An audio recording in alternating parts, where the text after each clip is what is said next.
Friends, आज आपका जो है सीटेट का प्रैक्टिस सेट जो है वो 7 रहेगा। और इसी को स्टार्ट करने से पहले, क्लास को स्टार्ट करने से पहले एक इन्फॉर्मेशन देना चाहती हूँ कि बहुत सारे बच्चों के मैसेज आ रहे हैं कि जो सीटेट है वो उसके लिए कोई नोटिफिकेशन आया कि नहीं आया है, कि कोई सिलेबस में चेंजेस तो नहीं हुआ, कि कुछ जो बच्चे हैं वो बोल रहे हैं कि सिलेबस में चेंज हुआ है। तो आपकी जानकारी के लिए बता दें कि सिलेबस में अभी कोई भी चेंज नहीं हुआ है, अभी कोई नोटिफिकेशन नहीं आया है इस तरीके का। ऐसा कहा गया है कि चेंज हो सकता है, लेकिन अभी ये क्लियर नहीं है कि चेंज हुआ है या नहीं हुआ है। ठीक है, तो नाउ स्टार्ट करते हैं आज की क्लास। हमारा क्वेश्चन नंबर 1 आता है।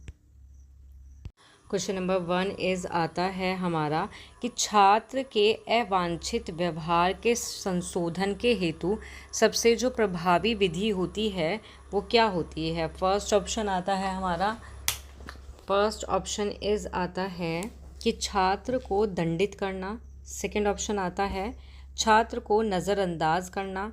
सी ऑप्शन आता है माता पिता को सूचित करना। या आपका डी ऑप्शन आता है अवांछित व्यवहार के कारण का पता लगाना और उसका उपचार करना। ठीक है, क्वेश्चन पे ध्यान दें दोबारा से। छात्र के कौन से व्यवहार के लिए? अवांछित व्यवहार के क्या संशोधन के हेतु सबसे क्या है, सबसे प्रभावी विधि कौन सी है आपकी? तो इसका जो फर्स्ट ऑप्शन है छात्र को दंडित करना, तो दंडित करना जो है एक प्रभावी विधि आपके अंतर्गत नहीं आता, तो ये क्या है, ये आपका इनकरेक्ट हो जाएगा। उसके बाद सेकेंड ऑप्शन था आपका छात्र को नज़रअंदाज करना। तो अवांछित व्यवहार के संशोधन के लिए हम छात्र को नज़रअंदाज नहीं कर सकते, तो ये भी इनकरेक्ट हो जाएगा। माता पिता को सूचित करना, तो माता पिता को सूचित करना भी एक सॉल्यूशन नहीं आता है, तो ये भी क्या है, इनकरेक्ट हो जाएगा। तो बचा आपका लास्ट ऑप्शन, तो ये इसका करेक्ट आंसर आपका रहेगा कि अवांछित व्यवहार के कारण पता लगाना और उसका क्या है, जो अवांछित जो व्यवहार होते हैं उसके जो कारण, रीज़न होते हैं, उनका क्या है, पता लगाना और उपचार करना। आपका जो अवांछित जो व्यवहार होता है, ठीक है, क्या होता है आपका जो अवांछित व्यवहार होता है, ये आपका जो है, ये आपका कक्षा प्रबंधन का एक हिस्सा होता है। किसका हिस्सा होता है? जो आपकी कक्षा प्रबंधन, ठीक है, कक्षा प्रबंधन का क्या होता है, ये एक हिस्सा होता है। और इसमें क्या होता है कि एक जो टीचर होता है, ठीक है, जो टीचर है वो स्टूडेंट के अवांछित जो व्यवहार होते हैं उसके कारण का पता लगाना उसको चाहिए, और उसमें सुधार के उपाय भी जो हैं उनको सुझाने चाहिए। ठीक है, अब आपका जो अवांछित व्यवहार है ये क्या है, कक्षा प्रबंधन का क्या है, एक हिस्सा होता है। अब जो कक्षा प्रबंधन होता है ये भी आपको पता होना चाहिए कि ये होता क्या है। ये होता है आपका, इसमें जो शिक्षक है, शिक्षक के जो भी विचार होते हैं, मीन्स इसमें जो टीचर के विचार होते हैं, कोई भी अगर इसमें क्या है, इसमें कोई भी अगर टीचर आता है आपका, कोई भी टीचर आता है तो उसके जो विचार होते हैं, ठीक है, क्या होते हैं, विचार होते हैं उसके उसमें। और आपका योजना होती है, इसमें क्या होती है, योजना होती है। इसमें क्या होते हैं, कार्य जो होते हैं वो भी शामिल होते हैं, जो क्या करते हैं, एक व्यवस्थित वातावरण को क्या है, बनाते हैं। और इससे क्या होता है कि सीखने को बढ़ावा भी देते हैं। तो जो कक्षा प्रबंधन है आपका, कक्षा प्रबंधन जो है, जो संसाधन है वो विद्यार्थी की सीखने की गतिविधि और जो कक्षा में व्यवहार के प्रबंधन के लिए है। मीन्स ये अनिवार्य रूप से एक क्या है, मानवीय संबंध कौशल होता है। हम यहाँ ये भी बोल सकते हैं, आपका क्वेश्चन में आ सकता है कि इसको हम कौन सा कौशल के अंतर्गत रखते हैं, तो ये एक अनिवार्य रूप से कौन सा कौशल के अंतर्गत आता है, ये मानवीय, किसके अंदर आता है आपका, मानवीय संबंध कौशल, ठीक है, इसके अंतर्गत भी आता है। इसमें क्या होता है कि एक शिक्षक को हमेशा कक्षा में जितने भी सारे स्टूडेंट हैं, प्रत्येक स्टूडेंट के व्यवहार को क्या है, देखने के दृष्टिकोण के साथ नज़र रखनी होती है उन पे। जो आपका क्या था, कक्षा प्रबंधन था, उसमें यही होता है। और आपका इसमें कई उद्देश्यों के लिए क्या होता है, विद्यार्थी को दिशा निर्देश भी दिए जाते हैं। और यदि आपकी जो दिशा स्पष्ट नहीं होती, तो ये कक्षा में शिक्षण अधिगम प्रक्रिया को बाधित कर सकता है आपका। ठीक है, तो इस तरीके से बहुत सारे हैं इसके पॉइंट्स। और आपका कक्षा प्रबंधन में ये चीज़ भी आती है कि जो एक अच्छा वांछनीय जो व्यवहार होता है, क्या होता है आपका, जो आपका इसमें अच्छा और वांछनीय, वांछनीय यहाँ तो अवांछनीय की बात चल रही थी, लेकिन जो वांछनीय व्यवहार होता है, वांछनीय जो व्यवहार होता है उसको मजबूत करना है, उसकी प्रशंसा करनी है। और जो बुरे, जो अवांछनीय जो व्यवहार होते हैं उनको अनदेखे करने का क्या है, प्रयास करना होता है इसमें। इस तरीके से करने से क्या होता है, व्यवहार के लिए प्रशंसा जो है होती है वो कक्षा प्रबंधन को प्राप्त करने के लिए क्या है, एक महत्वपूर्ण व्यवहार होता है आपका। ठीक है, तो कहने का मतलब यही है कि सबसे प्रभावी जो विधि है वो आपकी आती है 4 ऑप्शन, करेक्ट आंसर रहेगा इसका। आपको क्लियर हो गया होगा कि अवांछनीय व्यवहार जो है वो किसका एक हिस्सा होता है, कक्षा प्रबंधन का होता है, जिसके अंतर्गत क्या क्या चीज़ें होती हैं।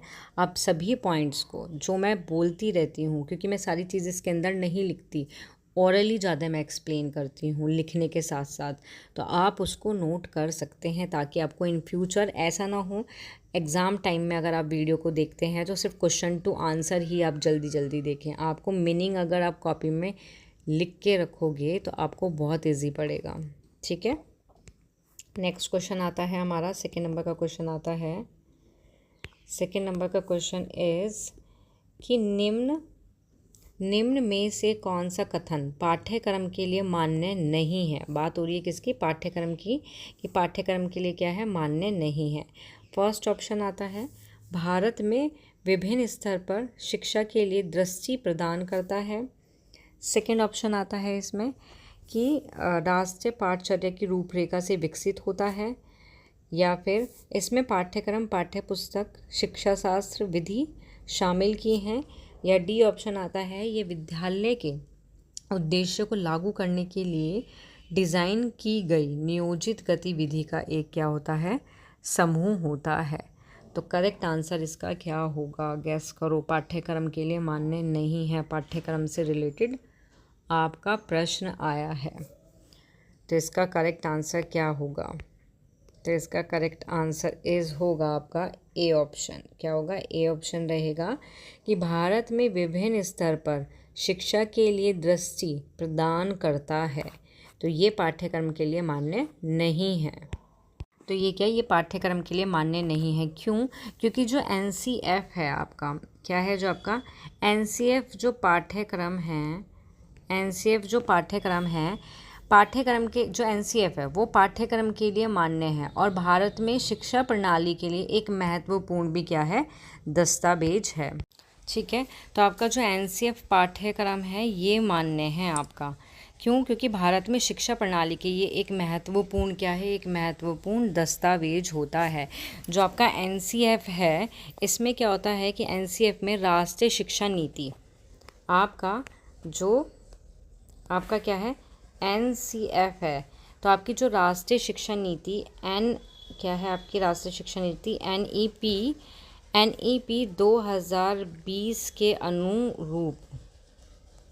अनुरूप है। ठीक है, एनसीएफ जो है वो एनईपी 2020 के अनुरूप है, जो क्या होता है, जो शिक्षा के सभी स्तर पर क्या है, समानता, सभी स्तर पर क्या होती है, समानता, उनकी जो गुणवत्ता होती है, गुणवत्ता, ठीक है, जो उनकी समानता, गुणवत्ता, पहुंच से संबंधित चुनौतियों का समाधान करने का क्या करती है, प्रयास करती है। तो जो एनसीएफ आता है आपका, ये एक महत्वपूर्ण दस्तावेज होता है जो भारत में स्कूली शिक्षा के लिए एक रूपरेखा प्रदान करता है। क्या करता है, एक रूपरेखा प्रदान करता है भारत में स्कूली शिक्षा के लिए। ठीक है, और ये विभिन्न स्तर पर क्या है, शिक्षा के जो उद्देश्य होते हैं, शिक्षा के उद्देश्य होते हैं, शिक्षा का जो पाठ्यक्रम होता है, शिक्षण विधि होती हैं, मूल्यांकन प्रक्रिया को निर्धारित करता है। ठीक है, क्लियर हो गया ये आपको। तो इसमें जो करेक्ट आंसर होगा क्वेश्चन के अकॉर्डिंग वो रहेगा आपका A option. Now next question आता है आपका, राष्ट्रीय पाठचर्या की रूपरेखा के लिए कौन सा वाक्य सही है। फर्स्ट ऑप्शन आता है कि यह पाठ्यक्रम पाठ्य पुस्तक में शामिल की जाने वाली सामग्री का मार्गदर्शन प्रदान करता है। सेकंड ऑप्शन आता है एनसीईआरटी को एनसीएफ करने के लिए आदेश दिया गया है। ए बी दोनों या फिर ए और बी कोई भी नहीं। तो इसका करेक्ट आंसर आपका क्या होगा? तो इसका जो करेक्ट आंसर है, करेक्ट आंसर इज़, इसका पहले तो आपको पता होना चाहिए रहेगा इसमें सी ऑप्शन, ठीक है, कि ए और बी दोनों। अब इसमें है कि जो राष्ट्रीय पाठ्यचर्या की रूपरेखा के लिए सही कौन सा वाक्य है कि जो पाठ्यक्रम है आपका क्या है, पाठ्यक्रम और जो पाठ्य पुस्तक में शामिल की जाने वाली सामग्री जो होती है उसका मार्गदर्शन प्रदान करता है ये, ठीक है। रूपरेखा के लिए क्या होता है, और आपका क्या होता है, एनसीईआरटी को एनसीएफ के लिए आदेश दिया गया है। ओके, तो इसमें यही आता है आपका, इसके अंदर यही आता है कि जो एनसीईआरटी है, जिसको हम बोलते हैं राष्ट्रीय शैक्षिक अनुसंधान परिषद, प्रशिक्षण परिषद, ठीक है। आप यही याद रखो वैसे कि एनसीईआरटी, तो एनसीईआरटी को एनसीएफ करने के लिए आदेश दिया गया था। क्यों? क्योंकि ये जो आदेश था वो एनईपी 2000 जो आपका 20 है के अनुरूप है, ठीक है। इसके क्या है, अनुरूप है आपकी। ओके, और भारतीय राष्ट्रीय पोर्टल के अनुसार जो भारतीय राष्ट्रीय पोर्टल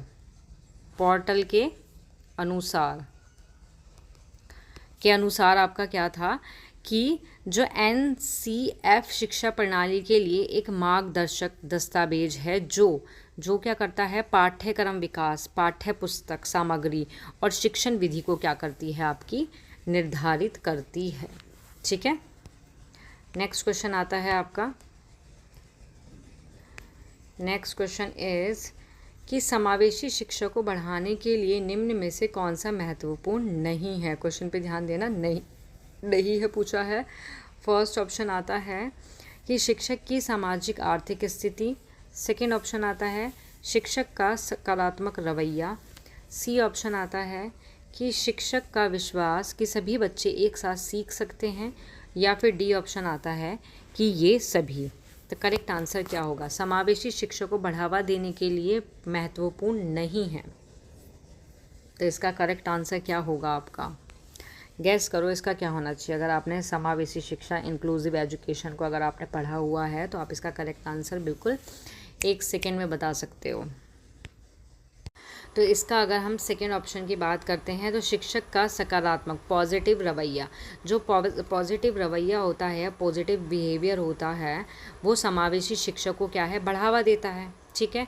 तो ये तो करेक्ट हुआ, लेकिन क्वेश्चन के अकॉर्डिंग क्या हुआ, गलत हुआ ये। उसके बाद सी ऑप्शन आता है कि शिक्षक का विश्वास है कि सभी बच्चे एक साथ सीख सकते हैं। तो समावेशी शिक्षा के लिए, इंक्लूसिव एजुकेशन के लिए ये ऑप्शन सही है। बट आपका अगर क्वेश्चन में आया नहीं, क्वेश्चन में क्या पूछ रहे हैं, नहीं, समावेशी शिक्षा को बढ़ावा नहीं देता या महत्वपूर्ण नहीं है, तो क्वेश्चन के अकॉर्डिंग ये गलत हो जाता है। और सभी जो है सभी आ ही नहीं सकते, क्योंकि आपका बी और सी ऑप्शन गलत है। तो इसका करेक्ट आंसर क्या हुआ, तो करेक्ट आंसर इसका हुआ आपका कि शिक्षक की जो सामाजिक आर्थिक स्थिति है वो सामाजिक शिक्षा को बढ़ावा देने के लिए महत्वपूर्ण नहीं होती है आपका, ठीक है। और आपको यहाँ पे पता होना चाहिए, आप क्वेश्चन के अकॉर्डिंग आंसर आपको बता दिए, ठीक है।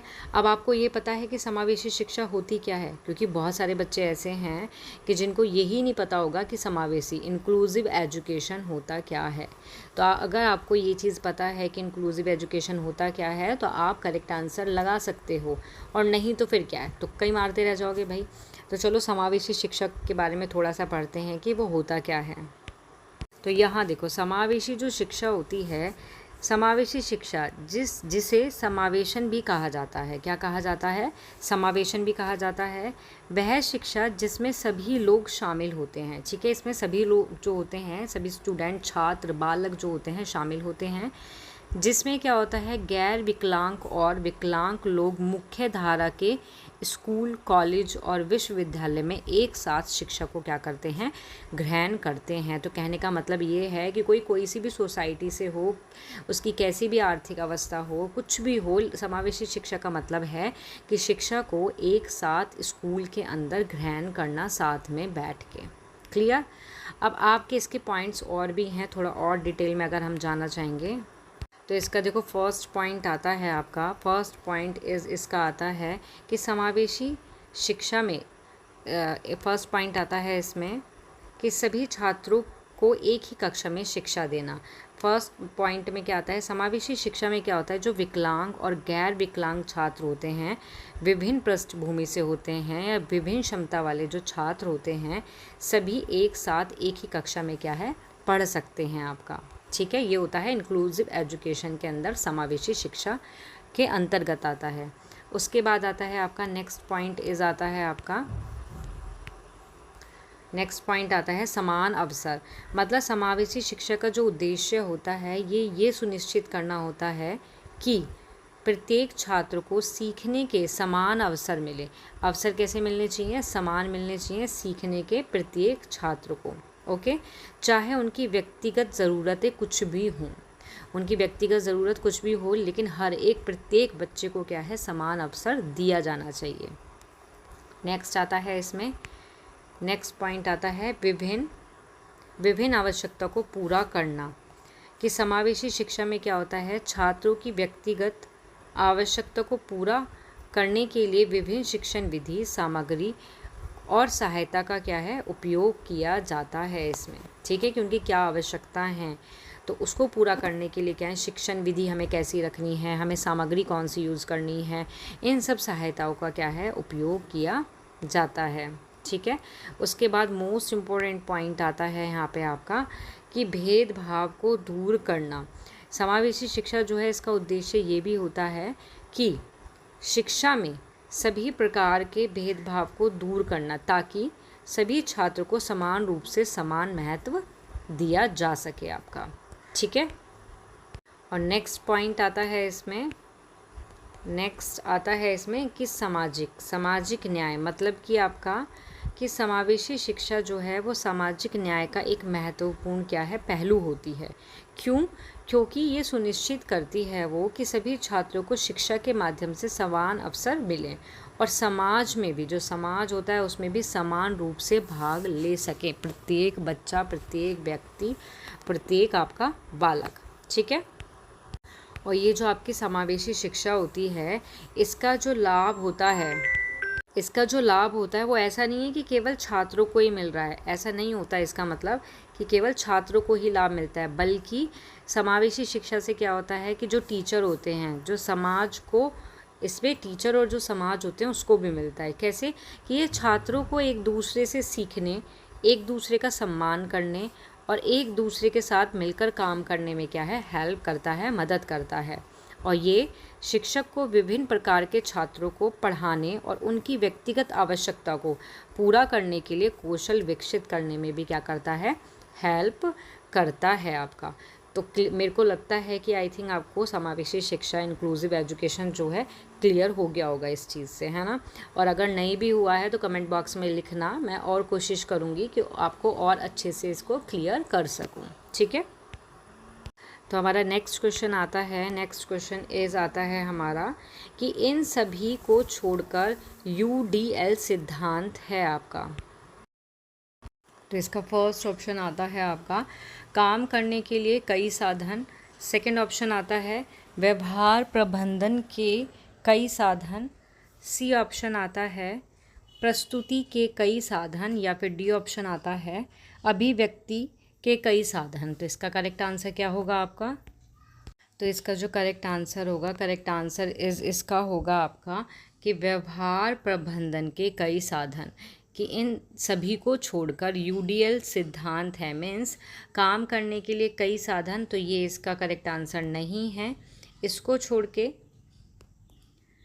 आपका, इसको छोड़ के प्रस्तुति के कई साधन, इसको छोड़ के, और आपका अभिव्यक्ति के कई साधन, इसको छोड़ के जो करेक्ट आंसर होगा वो होगा सेकंड ऑप्शन। ठीक है, तो आपका जो व्यवहार प्रबंधन होता है इसमें क्या है, इसमें कई सिद्धांत जो है या जो साधन होते हैं वो क्या है शामिल होते हैं, जो क्या करते हैं कर्मचारी का जो व्यवहार होता है, ठीक है, जो कर्मचारी का व्यवहार होता है उसको समझने और प्रेरित करने में क्या करते हैं, हेल्प करते हैं आपके, ठीक है। और ये सिद्धांत जो है वो संगठन में उत्पादकता और कार्य कुशलता को बढ़ाने में भी क्या करता है, हेल्प करता है आपका, ठीक है। आपको यहाँ पे क्या है, आपको ऑप्शन से ही पता लग रहा होगा व्यवहार, कि इसके नाम से ही हमें पता लग जाता है कि जैसे व्यक्ति है कोई भी, ठीक है, उस व्यक्ति का क्या है व्यवहार, उसका जो है प्रेरणा क्या होती है, प्रेरणा जो होती है, ठीक है, उसका अध्ययन केंद्रित है।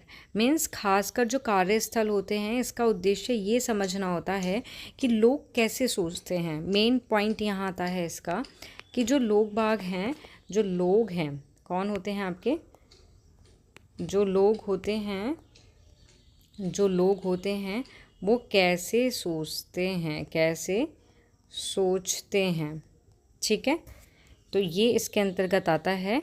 और इसमें बहुत सारी चीज़ें और आती हैं कि वो क्या महसूस करते हैं या कैसे काम करते हैं। फिर इन सारे जो ज्ञान होता है इसका उपयोग एक अधिक उत्पादक और संतुष्ट कार्यबल बनाने के लिए क्या होता है, करना होता है। और इसमें ज़रूरी नहीं है आपका यही ऑप्शन आ जाए। इसके जो प्रमुख सिद्धांत हैं, जो इसके प्रमुख सिद्धांत बहुत सारे हैं आपके। और जो आपका व्यवहार प्रबंधन होता है, व्यवहार जो प्रबंधन होता है, ये सिद्धांत ना केवल कार्यस्थल के लिए होता, किसके, कार्यस्थल, कार्यस्थल में नहीं बल्कि ये शिक्षा का जो मनोविज्ञान है या अन्य क्षेत्र में भी क्या है, लागू होता है आपका। आपका जो UDL होता है, जो इसका मीनिंग जो इसकी फुल फॉर्म होती है ये आपको पता होनी चाहिए। इसका मतलब होता है यूनिवर्सल डिज़ाइन फॉर लर्निंग। क्या होती है, यूनिवर्सल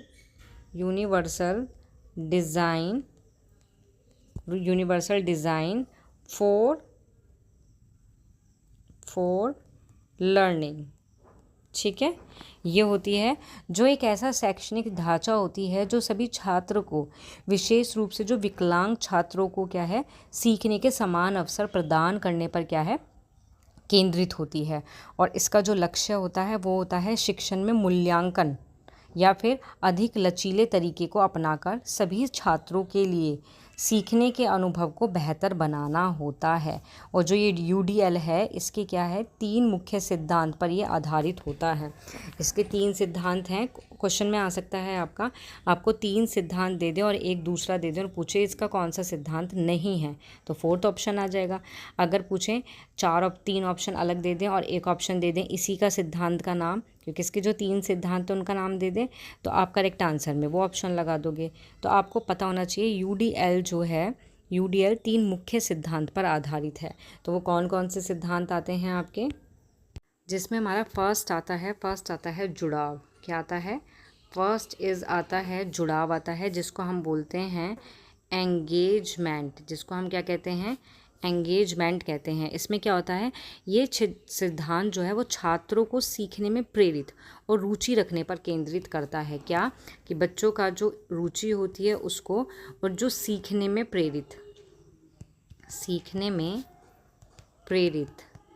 ठीक है, सीखने में प्रेरित और रुचि रखने पर क्या करता है, केंद्रित होता है। ये जो सिद्धांत होता है किसको, छात्र को या फिर स्टूडेंट को। आपके UDL के तहत क्या होता है कि जो शिक्षक होते हैं, जो टीचर होते हैं, वो छात्रों को सीखने की प्रक्रिया में क्या है, शामिल करने के लिए बहुत सारे तरीके जो हैं उनका उपयोग करना चाहिए। जैसे फॉर एग्जांपल आपको बताती हूँ कि जैसे कि छात्र की रुचि और आवश्यकता के अनुसार क्या करेंगे, वो सामग्री अनुकूलित करेंगे, उन्हें सीखने के लक्ष्य को निर्धारित करने में शामिल करेंगे और अपनी गतिविधि से सीखने की अनुमति भी देंगे, ठीक है।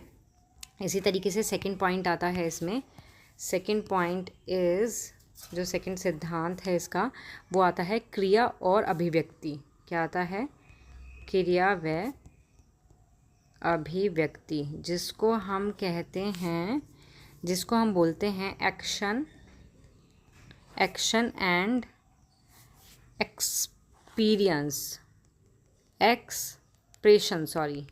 एक्सप्रेशन, ठीक है। तो इसमें क्या होता है कि ये सिद्धांत जो है छात्रों को अपनी समझ और जो उनका कौशल होता है उसको विभिन्न तरीके से प्रदर्शित करने पर केंद्रित होता है।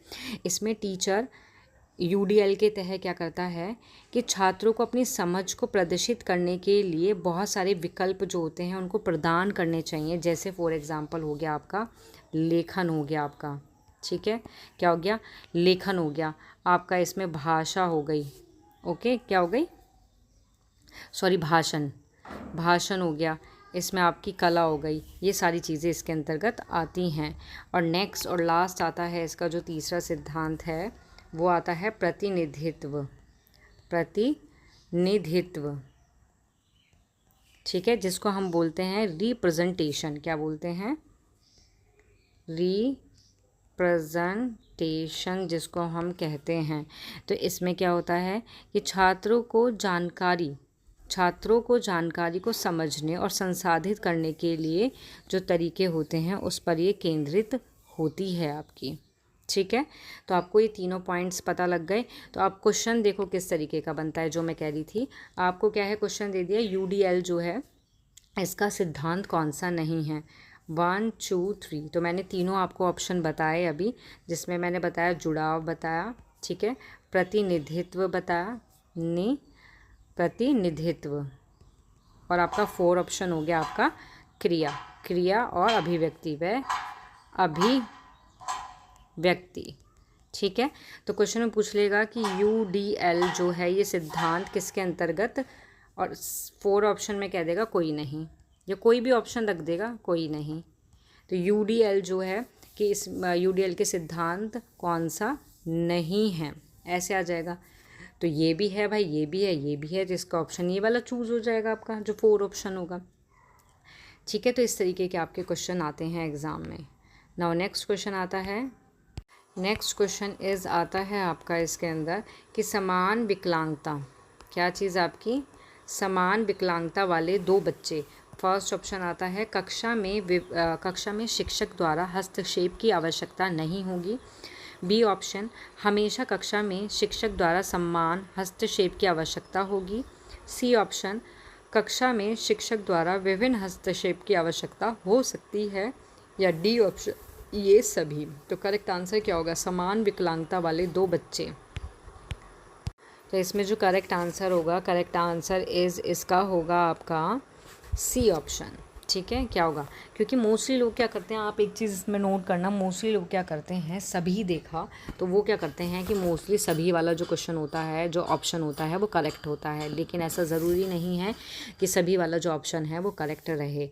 जैसे इस क्वेश्चन में ही देखो कि इसका जो करेक्ट आंसर होगा वो होगा आपका सी ऑप्शन, कि कक्षा में शिक्षक के द्वारा विभिन्न हस्तक्षेप की आवश्यकता हो सकती है आपकी, ठीक है, ठीक है। तो इसका करेक्ट आंसर सी ऑप्शन होगा। क्यों, क्योंकि जो हर बच्चा होता है वो क्या होता है, अद्वितीय, क्या होता है, अद्वितीय होता है, और उसकी सीखने की जो शैली होती है, उसके सीखने की जो ताकत होती है, क्या होती है, उसके सीखने की जो ताकत होती है, उसके सीखने की जो कमजोरी होती है, जो उसके सीखने की क्या होती है, कमज़ोरियाँ होती हैं, वो क्या होती हैं, अलग अलग हो सकती हैं। तो भले ही उनकी जो विकलांगता है वो क्या है, समान है, 2 बच्चे हैं, इनकी विकलांगता क्या है, भले ही क्या है, समान होती है या समान है।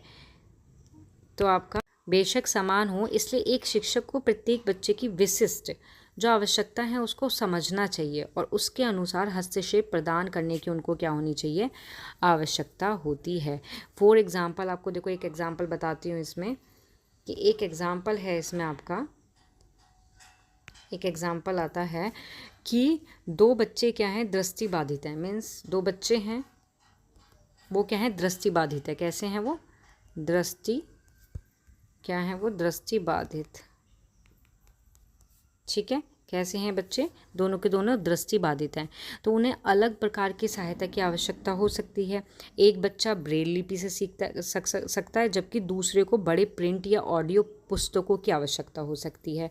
तो और इसी तरह क्या होते हैं, 2 बच्चे ऑटिज्म से पीड़ित होते हैं, उन्हें सामाजिक कौशल और संचार के लिए अलग अलग हस्तक्षेप की आवश्यकता होती है।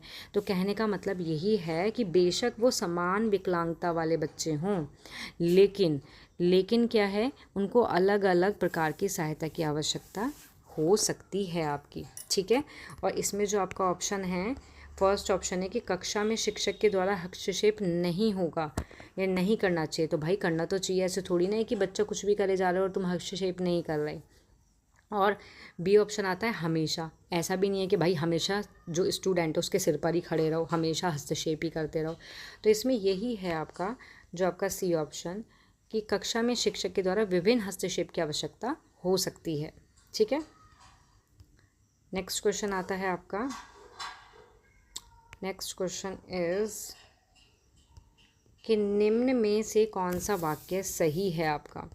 फर्स्ट ऑप्शन, लड़के लड़कियों से अधिक मेहनती होते हैं। तो भाई ऐसा किसने कह दिया कि भाई लड़के जो हैं लड़कियों से अधिक मेहनती होते हैं। लड़कियां भी हो सकती हैं, ऐसा ज़रूरी तो नहीं है कि भाई लड़के ही होंगे, है ना। तो ये आपका इनकरेक्ट हो गया। उसके बाद आता है आपका महिला का स्थान घर है। ऐसा भी नहीं है कि भाई महिला का स्थान घर है कि महिला घर के अंदर ही रहेगी, बाहर नहीं जा सकती, उसको भैया कैद करके रख लो कि भाई महिला घर के अंदर ही रहेगी, उसका जो स्थान है वो घर के अंदर है। तो ऐसा भी नहीं होता। सी ऑप्शन आता है, लड़के और लड़कियों से बराबरी का व्यवहार करना चाहिए। ये करेक्ट आंसर हो सकता है।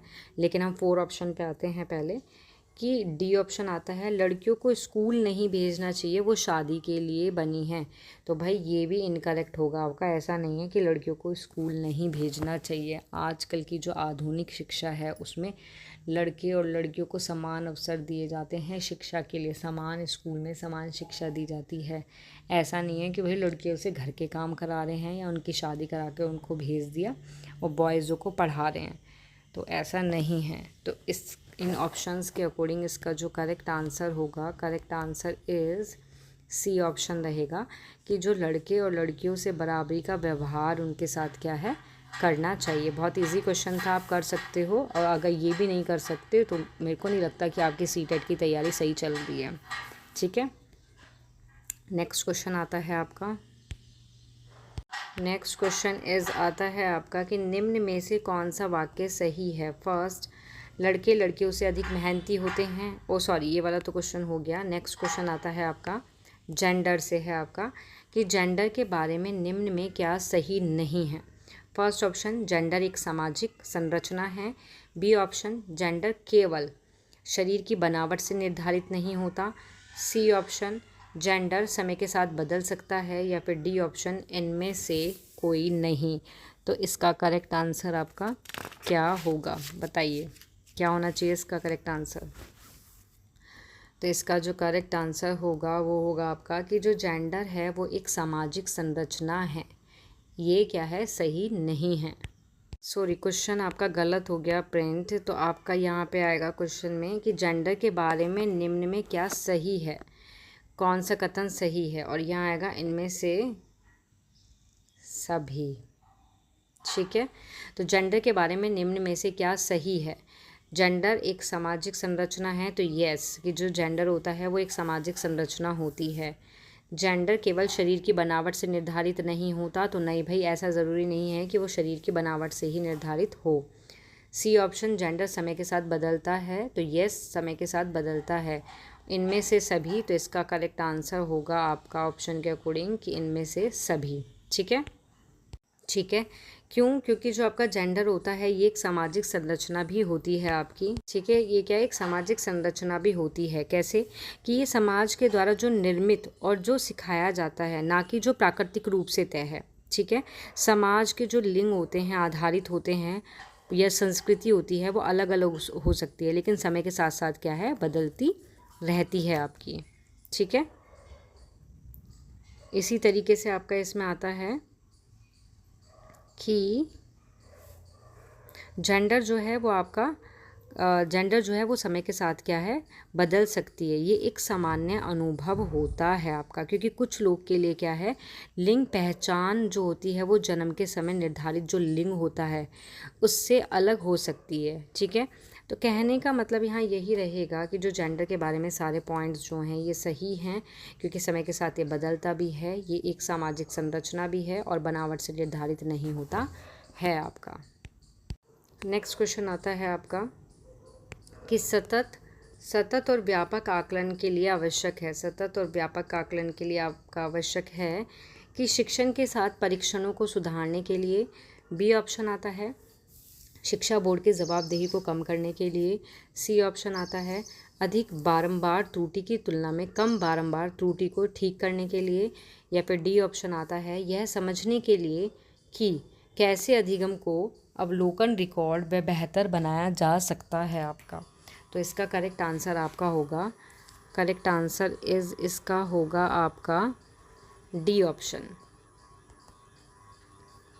ठीक है, कि जो सतत और व्यापक जो आकलन होता है वो आवश्यक होता है कि ये समझने के लिए कि कैसे अधिगम का अवलोकन करें, रिकॉर्ड जो बेहतर उसको बनाया जा सके। ठीक है, किसको? अधिगम को, कि अवलोकन हम कैसे करें, रिकॉर्ड हम कैसे करें, उसको हम बेहतर कैसे बनाएं, ये चीज़ इसमें आवश्यक होती है।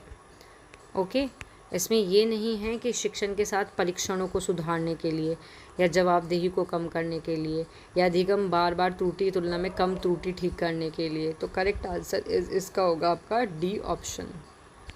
ठीक है, और आपको पता होगा कि जो सतत और व्यापक जो आकलन है इसको क्या कहते हैं? हम CCE कहते हैं, मतलब कि कंटिन्यूस एंड कॉम्प्रहेंसिव एवल्यूशन। ठीक है, शिक्षा में एक महत्वपूर्ण प्रक्रिया होती है, ये एक महत्वपूर्ण क्या होता है? प्रोसेस होता है जो छात्र के विकास के सभी पहलू क्या हैं इसमें शामिल करती है ये।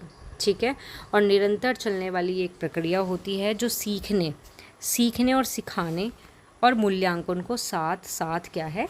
चलाती है आपके। ठीक है, नेक्स्ट क्वेश्चन आता है, नेक्स्ट एंड लास्ट क्वेश्चन है आपका, नेक्स्ट और लास्ट क्वेश्चन आता है आपका, नेक्स्ट और लास्ट क्वेश्चन आता है कि कक्षा 1 और 2 में पर्यावरण अध्ययन है।